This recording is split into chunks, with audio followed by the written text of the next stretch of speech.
TV9 Bharatvarsh पर जारी इस वॉर कवरेज में वॉर जोन से आ रही 25 बड़ी खबरें आपने देखी और 10 विध्वंसक तस्वीरें हमने आपको दिखाई, जिससे साफ हो गया कि इजराइल हमास की विनाशकारी जंग ऐसे विध्वंसक मोड़ पर पहुंच गई है जहां से शांति के रास्ते पर लौटना नामुमकिन दिख रहा है, क्योंकि गाजा इस वक्त मिडिल ईस्ट का टाइम बॉम्ब बन चुका है। इस युद्ध पर 3 बड़े नेताओं ने चेतावनी अब जारी कर दी है। वहीं दूसरी तरफ इजराइल थमने को तैयार नहीं है। पहले ईरान का बयान आपके सामने होगा। इब्राहिम रईसी की तरफ से कहा गया सारी हदें पार हो गई हैं।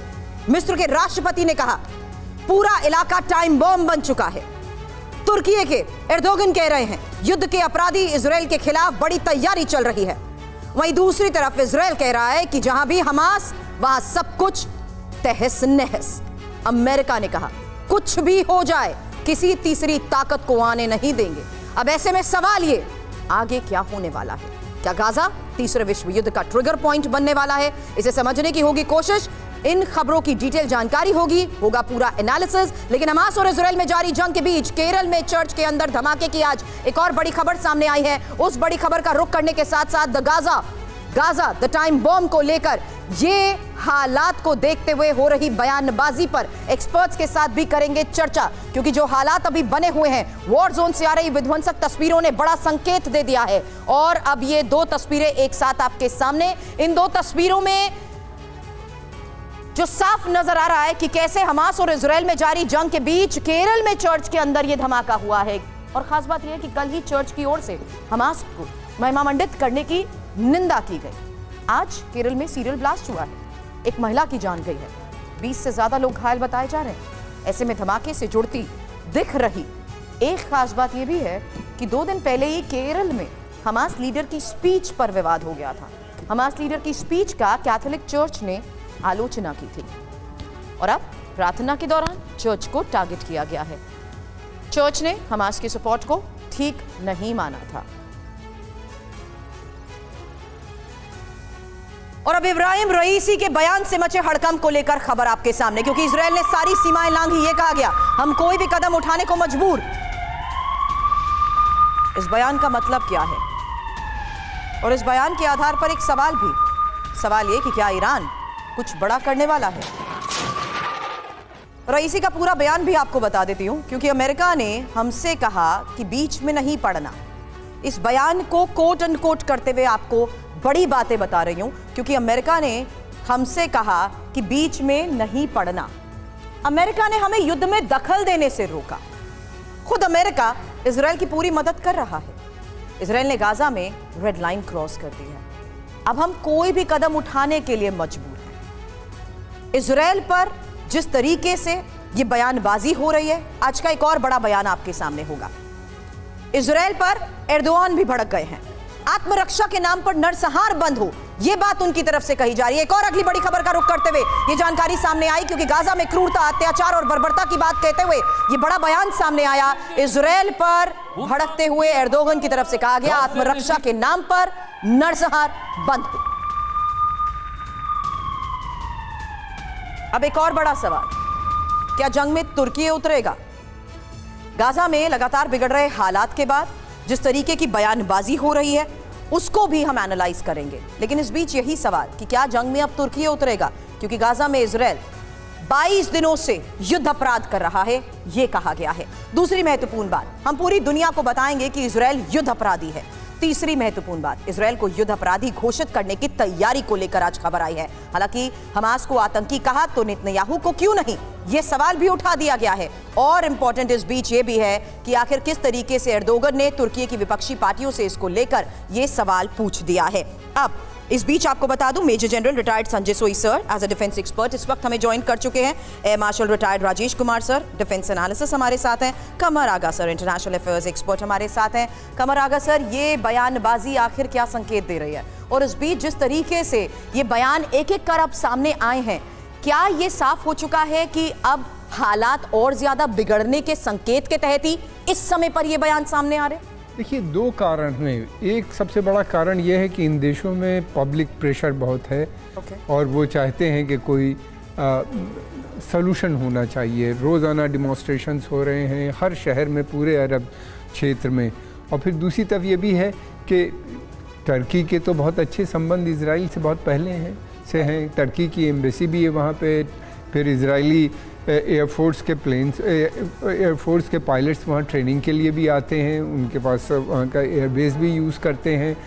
वो ये प्रेशर कम करने के लिए, आम जनता का जो प्रेशर है उसको देखते हुए ये स्टेटमेंट्स उन्हीं ने दिए हैं। मुझे नहीं लगता कि वो युद्ध में ज्वाइन करेंगे। दूसरी तरफ ईरान है, तुर्की इजराइल के खिलाफ है या नहीं ऐसे? नहीं, दूसरी तरफ ईरान है, ईरान के ऊपर सऊदी अरेबिया, कतर, बहरीन, इन सब का प्रेशर है कि अगर जंग में आप जाएंगे तो पूरा क्षेत्र में फैल जाएगी और उससे पूरे क्षेत्र का नुकसान होगा। दूसरी तरफ ये भी है कि ईरान में अभी 30-40 साल पहले जो 8 साल तक जो जंग चली थी इराक़ में, जिसमें तकरीबन 8 लाख से ज़्यादा लोग मरे थे, अधिकतर ईरानियन थे, वो वहाँ की आम जनता कोई जंग चाहती नहीं है।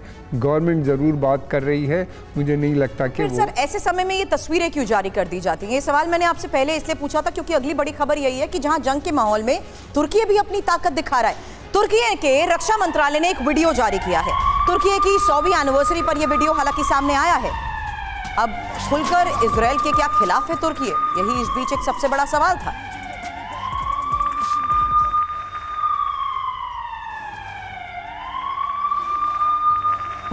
एक मिनट, कमर आगा सर कुछ बात कह रहे हैं इसी को लेकर, उनका ऑडियो दीजिए जरा। जी सर। पहली बात तो ये कि अगर ऐसा होता तो पहले वो अपने डिप्लोमेटिक रिलेशंस ब्रेक कर लेते या कुछ इस तरह का संकेत दिया नहीं।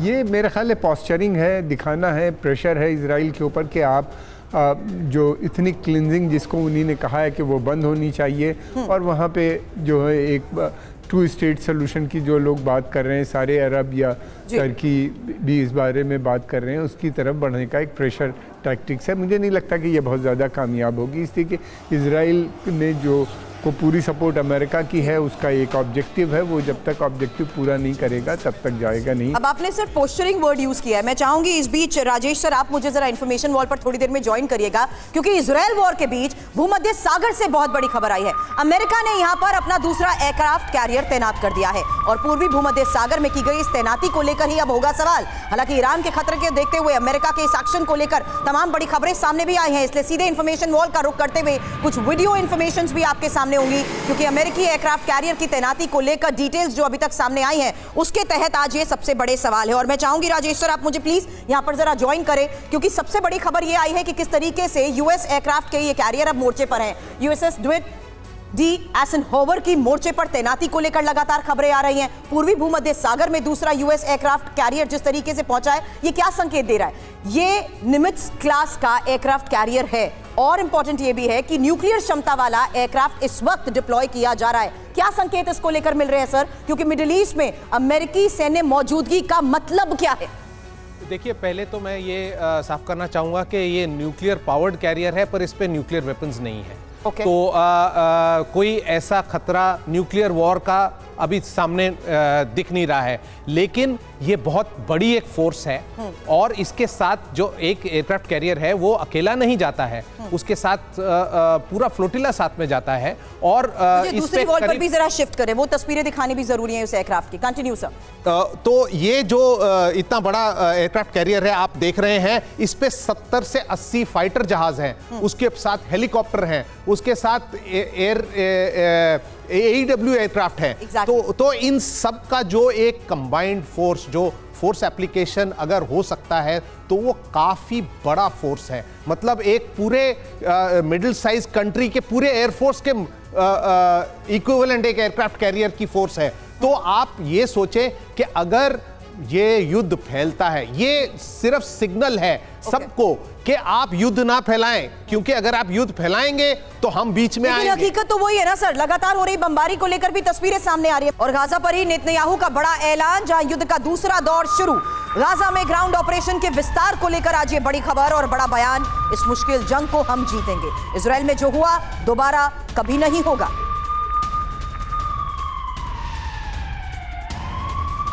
तो ग्राउंड ऑपरेशंस को लेकर लगातार खबरें सामने आ रही थी, लेकिन यह साफ हो गया था कि अभी तक सीमित समय और सीमित दायरे में अलग अलग वक्त पर इन ग्राउंड ऑपरेशंस को अंजाम दिया गया है। लेकिन आज नेतन्याहू का आया ये बड़ा बयान, जिसमें यह साफ हो गया कि पहला चरण हो चुका है पूरा, अब दूसरे चरण की है तैयारी।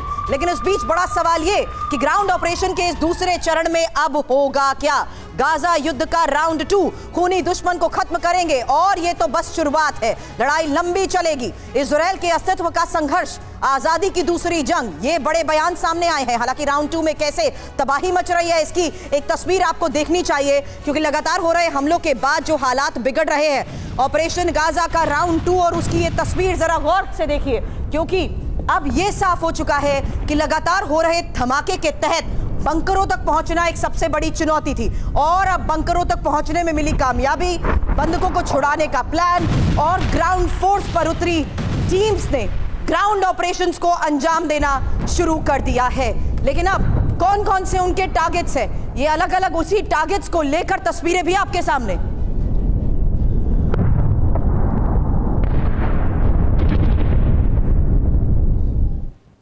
लगातार हो रहे धमाकों की आवाज तो आपने सुनी है। अब इंफॉर्मेशन वॉल पर उन टारगेट्स के बारे में डिटेल आपके सामने होगी, जिसके तहत अब दूसरा राउंड शुरू होने वाला है, क्योंकि इस राउंड 2 में इजराइल के 12 टारगेट है। युद्धक सुरंग, अंडरग्राउंड बेस, हमास हेडक्वार्टर। जल्दी से स्विच ओवर करें, 3 और तस्वीरें सामने रखें, जहां अंडरग्राउंड कमांड कंट्रोल रूम के साथ साथ bomb launch centre, sniper post, इसके साथ ही यह भी साफ हो गया कि किस तरीके से एंटी टैंक पोस्ट के साथ साथ मोर्टार फायर पोस्ट और समुद्र किनारे के ठिकानों को लेकर बड़े टारगेट सेट किए जा चुके हैं। इकट्ठा होने वाली जगह, छिपने की जगह, निगरानी टावर। संजय सोई सर, एक क्विक रिएक्शन में आपसे चाहूंगी, क्योंकि यह साफ हो चुका है कि ग्राउंड ऑपरेशंस तो भले ही सीमित दायरे में चल रहे हैं, लेकिन हो रहे हैं, इसीलिए इतनी सीक्रेसी मेंटेन करते हुए अलग अलग टारगेट्स को ध्वस्त करने का अब दावा किया जा चुका है। नहीं, देखिए, ये तो बात फैक्ट है कि बहुत दिन से इंतजार कर रहे थे लोग कि ग्राउंड ऑपरेशन कब शुरू हो, और धीरे धीरे वो सॉफ्टनिंग अप कर रहे थे। लगातार बम्बार्डमेंट चल रहा था और पिछले 2 दिन में जिस प्रकार से बम्बार्डमेंट हुआ है वो एक था कि अभी ये क्लियर होती जा रही थी कि ग्राउंड ऑफेंसिव शुरू हो जाएगा। तो पहले उन्होंने जिस प्रकार से डीप ख़त्म किया था, कमांडर्स को मारा गया, स्टोरेज को मारा गया, लेकिन लास्ट 2 दिनों में जो आसपास के इलाके थे जहाँ से फेंस को क्रॉस करना था, उधर से जो लोग इंटरफेयर कर सकते थे उन लोगों को, उन बंकरों को, मोर्चों को, जैसे आप बता रहे थे, LNG पोस्ट, स्नाइपर पोस्ट, उनके लॉन्च पैड से उनको पूरी तरह से ध्वस्त किया गया। फिर जो टैंक्स के द्वारा रेड की गई जो स्पेसिफिक टारगेट थे उनको पूरी तरह से बर्बाद करके फिर वो वापस आ गए। 2-3 दिन से प्रोबिंग अटैक चल रहा था और अब जो खास बात जो कल हुई है वो है कि वहां पे झंडा फहरा दिया गया है। झंडा फहरा दिया गया और एक बार फिर से लोगों को कह दिया गया कि इलाका खाली कर दे, जो एक सबसे बड़ा संकेत था कि किस तरीके से अब इसी ग्राउंड ऑपरेशन में अगले चरण की होने वाली है शुरुआत। और गाजा पर IDF के सबसे बड़े हमले को लेकर एक और खबर सामने आई, जहां 24 घंटे में 450 ठिकानों पर अटैक हुआ और हमास के 450 ठिकानों पर हमले को लेकर बड़े दावे किए गए। इजरायली टारगेट पर हमास के बड़े ठिकाने हैं और उन्हीं ठिकानों को लेकर जिस तरीके से हम चर्चा कर रहे थे, इस पूरे ऑपरेशन में अब तक क्या क्या तबाह हो चुका है, वही अगली इंफॉर्मेशन भी आपके सामने रखूंगी, क्योंकि दावे तो ये किए जा रहे हैं कि पिछले 24 घंटे में 450 ठिकानों को तबाह करने में कामयाबी हासिल हो चुकी है। लेकिन अब क्या अभी तक तबाह हुआ है? टारगेट्स अभी तक हमने आपको दिखाए थे, लेकिन दावे ये किए जा रहे हैं कि 300 अंडरग्राउंड ठिकाने तबाह हो चुके हैं। यहां तक कि 450 जमीनी ठिकानों को लेकर बड़ी खबर आई, 55 हमास कमांडर्स को ठिकाने लगा दिया गया, मौत के घाट उतार दिया गया, 150 अंडरग्राउंड ठिकाने। हालांकि महत्वपूर्ण यह भी है कि किस तरीके से अब 50% रिहायशी इमारतें, बिजली पानी की लाइन और मोबाइल इंटरनेट इंफ्रास्ट्रक्चर को भी तबाह करने को लेकर बड़े दावे किए जा रहे हैं। हालांकि यह साफ हो चुका है कि यही सबसे बड़ी वजह है जिसके तहत बार बार लोगों से इलाका खाली करने की भी बात कही गई है। लेकिन हमास की भी जिस तरीके से लंबी जंग की तैयारी है, इस बारे में IDF वाकिफ है और कई सालों से युद्ध की तैयारी हमास कर रहा था। यह बात बार बार दोहराई जा रही है। हमास ने सुरंगों में जरूरी सामान भी जुटा रखा है और यही वजह है कि सुरंगों तक पहुंचना, सुरंगों को तबाह करने को लेकर IDF ने भी बड़ी तैयारी और अलग अलग स्ट्रैटेजीज, रणनीति अपनाई है। लेकिन अब इंफॉर्मेशन वॉल का रुख करते हुए हमास ने अभी तक सुरंगों में क्या क्या रखा हुआ है यह भी जानने की हम कोशिश करते हैं, क्योंकि ये डिटेल्स जो सामने आ रही है उसके मुताबिक 3 से 4 महीने के इंतजाम को लेकर ये दावे किए जा रहे हैं। यहां तक कि 1000 रॉकेट के ऐसे ठिकाने हैं, ड्रोन और एडवांस हथियारों का जखीरा यहां पर इकट्ठा रखा गया है। खाने पीने का सामान तो है ही, डॉक्टर और जरूरी दवाओं को लेकर भी खबरें सामने आ रही हैं और यहां तक कि लाखों गैलन ईंधन। मैं कमर आगा सर एक छोटा सा रिएक्शन इस पर चाहूंगी। ये फ्यूल सबसे ज्यादा इंपॉर्टेंट है और यही है सबसे बड़ा सोर्स जिसके बिना पर हम ये कह सकते हैं कि अंडरग्राउंड लोगों को बसाने में अभी तक वो कामयाब रहा। क्या यही फ्यूल की कमी हमास की दिक्कतें बढ़ा देगी और यही इजराइल चाहता है? देखिए, फ्यूल तो ये इन्होंने काफ़ी समय में वहाँ से इकट्ठा किया है। हाँ। और दूसरी बात ये है कि जो रेगुलर फ्यूल आता था इजिप्ट के थ्रू, रफा बॉर्डर के थ्रू, वो तो आना बंद हो गया, जिससे कि वहाँ पे अस्पताल चलते थे, जिससे कि वहाँ पे जनरेटर चलते थे, जिनसे बिजली वहाँ पे जनरेट होती थी, वो बिल्कुल बंद हो गया है। उसी के कारणवश बहुत से अस्पताल वहाँ पे जो काम कर रहे थे बंद हो। ये फ्यूल अलग है, इन्होंने पहले काफ़ी समय में लगा होगा इसको इकट्ठा करने में, धीरे धीरे इकट्ठा करके रख लिया है ताकि एक लंबी लड़ाई वो लड़ सकें। लेकिन ये है कि ये कहाँ तक काम आएगा? अगर इजराइल के पास इस समय बंकर बस्टर बॉम्ब्स हैं जो ज़मीन के अंदर काफ़ी डीप अंदर जाते हैं और जाके ब्लास्ट हो जाते हैं, तो ये टनल्स वगैरह तो उनका प्लान है सिस्टमेटिक तरीके से ध्वस्त करने का। तो ये एक समस्या है। ये जो इन्होंने सामान ज़रूर इकट्ठा किया है, कि कितना काम आएगा ये आने वाला समय ही बता। क्योंकि अब गाजा से हमास के हमले जिस तरीके से जारी हैं, तस्वीरें भी जारी कर दी गई हैं। अब ये साफ हो चुका है कि किस तरीके से अभी तक वो हमलों को अंजाम देने में कामयाब रहा, क्योंकि अंडरग्राउंड ठिकानों तक कैसे इजराइल पहुंचने की कोशिश कर रहा है, इस बारे में भी करूंगी चर्चा। लेकिन उससे पहले ये डिटेल आपके सामने, जहां देखिए किस तरीके से सुरंगों तक पहुंचने के लिए एलीट फोर्सेस को भी यहां पर मैदान में उतार दिया गया और 3D मैपिंग, जिसमें सटीक नक्शा तैयार आईडीएफ की तरफ से किया जा रहा है। जाहिर सी बात है, नेविगेशन को लेकर एडवांस स्तर पर इनकी ट्रेनिंग होती है, स्कैनिंग और इमेजिंग टेक्निक की मदद इसमें ली जा रही है। और बंकर बस्टर बॉम्ब को लेकर जिस तरीके से लगातार आपको हम खबरें बताते आ रहे हैं, 100 फीट तक अंदर जाने की इनकी क्षमता है। जमीन के अंदर विस्फोट से तबाही हो सकती है। यहां तक कि स्पॉन्ज बॉम्ब को लेकर भी एक्सक्लूसिव खबर हमने आपको दिखाई थी, जहां फोम का विस्फोट दूर तक फैलता है और कुछ ही देर में एक मोटी परत जम जाती है, जिसके बाद सुरंगों से बाहर निकलना हमास के लड़ाकों के लिए बिल्कुल नामुमकिन हो जाएगा। हालांकि हमास के कमांडर जिस तरीके से टारगेट पर है, बड़ी खबरें सामने आ चुकी हैं, चाहे गाजा हो, वेस्ट बैंक हो, अलग अलग जगहों पर, अलग अलग ठिकानों पर न सिर्फ स्ट्राइक कर इन्हें ढेर कर दिया गया है, जो पकड़े गए हैं उनसे पूछताछ हो रही है, ठिकानों को ट्रेस करने में भी मदद करने की कोशिश की जा रही है। सोई सर, यही एक सबसे बड़ी स्ट्रैटेजी आईडीएफ ने अपनाई है, जहां ग्राउंड पर ऑपरेशंस को अंजाम देने के लिए गाजा में शामिल होना और उसके बाद टनल्स के अंदर तक पहुंचते हुए ऑपरेशंस को एग्जीक्यूट करना उनकी चुनौती थी।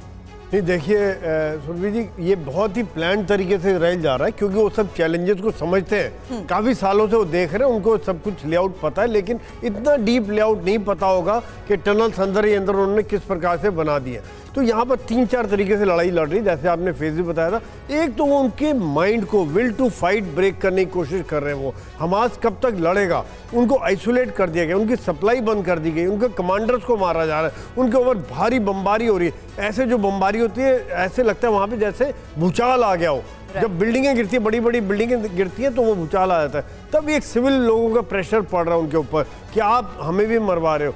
और बंधकों को लेकर हमास की बड़ी डिमांड, फिलिस्तीनी बंदियों की रिहाई की मांग। इजराइल की जेलों से रिहाई की मांग को लेकर खबर आई। इजरायली बंधकों को छोड़ने के लिए शर्त रखी गई है। वो शर्तें आखिर है क्या, डिटेल आपके सामने होंगी, क्योंकि बंधकों के बदले हमास की इस थ्योरी को लेकर आज एक बड़ी खबर सामने आ चुकी है। ये डिटेल अब आपके सामने, जहां देखिए कैसे सभी फिलिस्तीनी बंदियों की रिहाई की मांग रखी गई है। ये जानकारी अब सामने आ रही है कि किस तरीके से सभी फिलिस्तीनी बंदियों की रिहाई की मांग की गई और हमास ने कहा कि इजराइल की जेलों में बंद कैदियों को रिहा किया जाए। बदले में सभी बंधकों को छोड़ने पर तैयारी की बात भी कही गई है। अब गाजा में हमास के पास 230 इजरायली बंधक हैं। आईडीएफ ने इस मांग को साइकोलॉजिकल टेरर कहा है। बंधकों को वापस लाने की हर संभव कोशिश आईडीएफ भले ही कर रहा है, लेकिन राजीव साहब, मैं ये आपसे जानना चाहूंगी, क्या अभी भी आपको लगता है युद्ध के इस हालात में किसी तरीके के डायलॉग की कोई गुंजाइश है, जहां हम ये मान लें कि जो बात राजेश सर इनकी तरफ से डिमांड के तौर पर कही जा रही है उस पर यकीन किया जाए? राजेश सर। मेरे हिसाब से अगर आप पिछले जब भी होस्टेज क्राइसिस हुए हैं उनको देखेंगे, तो आप देखेंगे कि जो गिलाद शलित की जो नेगोशिएशन थी वो 5 साल चली। और ये 230 का जो आंकड़ा सामने आया है, और इसमें से हमास ने बोला है कि 50 तो ऑलरेडी मर चुके हैं, लेकिन उन्होंने ये 50 बॉडीज किसी रेड क्रॉस या किसी यूएन एजेंसी को सौंपी नहीं है। तो इसका ये मतलब है कि जो वो कह रहे हैं उस पर विश्वास करना थोड़ा सा मुश्किल है। और ये जो नेगोशिएशन है होस्टेजेस के, ये 1 दिन या 2 दिन या 5 दिन में ख़त्म नहीं होते। ये इनमें कई महीने कई साल लगते हैं कई बार, और जो उनकी डिमांड है वो तो शुरू से ही पहले दिन से उनकी डिमांड थी कि आप सबको छोड़िए तो हम आपके होस्टेजेस छोड़ देंगे। और इजराइल ने ये बहुत ही साफ तरीके से बोला था कि आपने इतना बड़ा विध्वंसक हमला हमारे ऊपर किया है तो हम आपको जो है आपकी बात बिल्कुल नहीं मान सकते हैं। तो ये घूम फिर कर बात वहीं आ रही है कि एक बार फिर हमास बोलेगा कि हम छोड़ने के लिए तैयार हैं। ये सब टाइम बाइंग टैक्टिक्स हैं, उनके ऊपर बहुत प्रेशर है इजरायली फोर्सेस का। उनका फ्यूल कितना लास्ट करेगा, वो कितनी देर और लड़ाई कर सकते हैं, ये कहना मुश्किल है, पर प्रेशर जरूर है। इसीलिए आप देखें कूटनीति में भी सब सीज फायर की मांग कर रहे हैं। जो भी उनको सपोर्ट कर रहे हैं, जो अरब देश हैं, वो सब कह रहे हैं कि किसी ना किसी तरह से ये बमबारी बंद हो ताकि हमास को समय मिले और वो किसी तरह से अपनी लड़ाई जारी रखे। और तो यही वजह है कि हमास अपनी लड़ाई को लंबी जारी रखने को लेकर भी बयान दे रहा है और हमले करके तस्वीरें भी जारी कर रहा है। हमास के जवाबी हमले का दावा, जहां इजरायली घुसपैठ पर पलटवार किया गया है और आईडीएफ पर मिसाइल से हमले का यह दावा किया गया।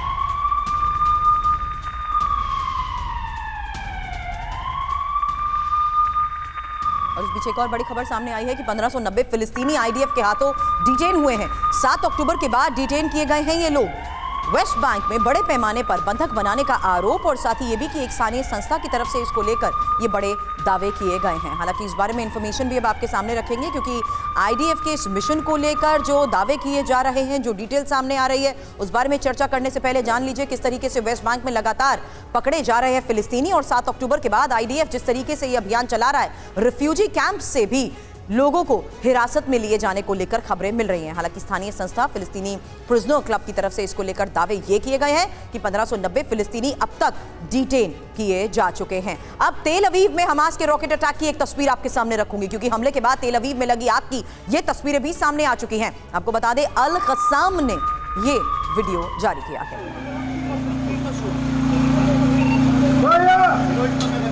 लेबनान पर कुवैत की एडवाइजरी को लेकर भी खबर आई, जहां नागरिकों को लेबनान छोड़ने को कहा। हवाई सेवा जारी है, अभी लेबनान छोड़ें।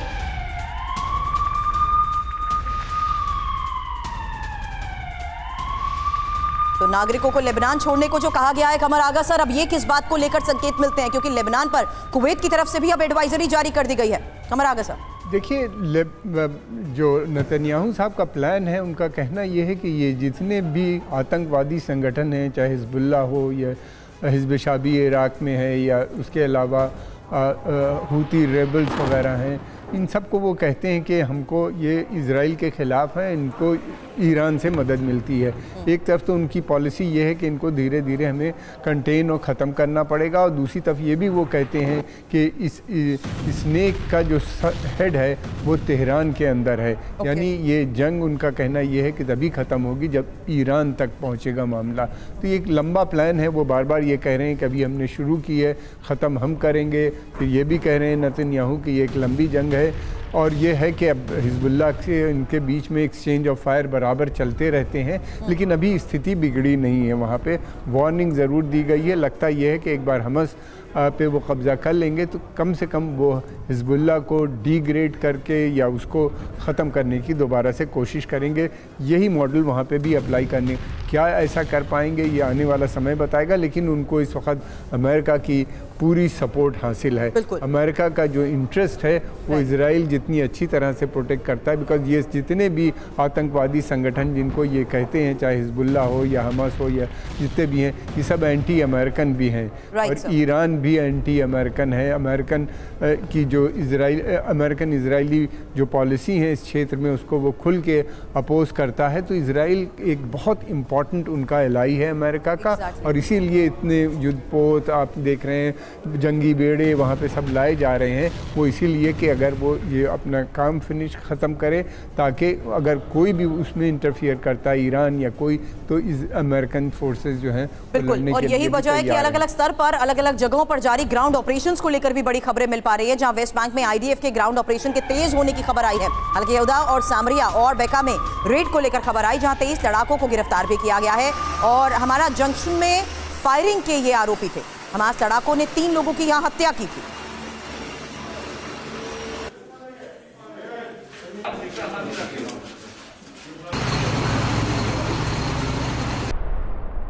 अब इजराइल के रक्षा मंत्री का भी आज बड़ा बयान सामने आया। कहा गया कि युद्ध का एक स्टेज पार कर लिया गया है और सुरंगों में भी हमें कामयाबी मिल चुकी है। जमीन के ऊपर ऑपरेशन काफी सफल रहे हैं। आईडीएफ का ऑपरेशन हमें आगे भी जारी रहेगा और यही लगातार हम एक्सपर्ट्स के साथ भी चर्चा कर रहे हैं कि अब किस तरीके से अलग अलग फ्रंट पर हालात बिगड़ते जा रहे हैं और ग्राउंड ऑपरेशंस को अंजाम दिया जा रहा है।